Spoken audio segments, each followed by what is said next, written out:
Et les recours se multiplient. Vous vous souvenez, on a parlé de la problématique des Sables-d'Olonne, là, la problématique de l'île de Ré.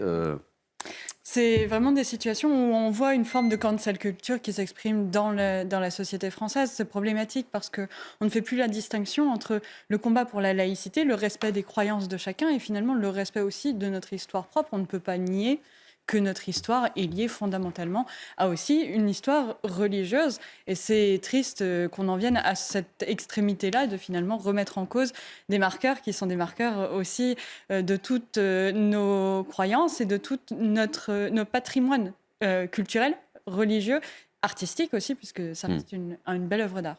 Patrice, Marion Parizet, ce qui vous interpelle un petit peu, c'est la considération des femmes dans le milieu islamique. Oui, Hein. on a souvent tendance à les montrer comme des victimes ou à considérer qu'elles ont été naïves, qu'elles sont parties, qu'elles ont simplement suivi une volonté d'un rêve peut-être religieux. Mais derrière, on a des personnes qui se sont engagées dans un combat qui ont pris les armes, qui ont commis des crimes et il faut en être conscient et ne pas prendre ça à la légère parce que derrière, on parle de phénomènes qu'il faut prendre en compte, notamment de déradicalisation. Et ça, en France, on n'a quand même pas encore réussi à trouver comment faire pour réellement déradicaliser quand on a des personnes qui se sont penchées dans des tenants aussi extrêmes du combat.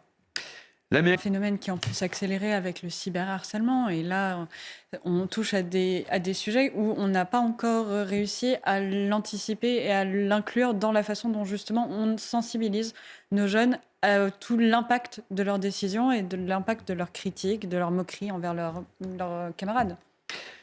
C'est une décision qui est une décision d'un certain nombre de maires et d'élus qui en ont marre parce qu'ils ont vu leurs recettes et leur capacité à lever des fonds qui se sont vus diminuer au fur et à mesure des années avec la suppression de la taxe d'habitation.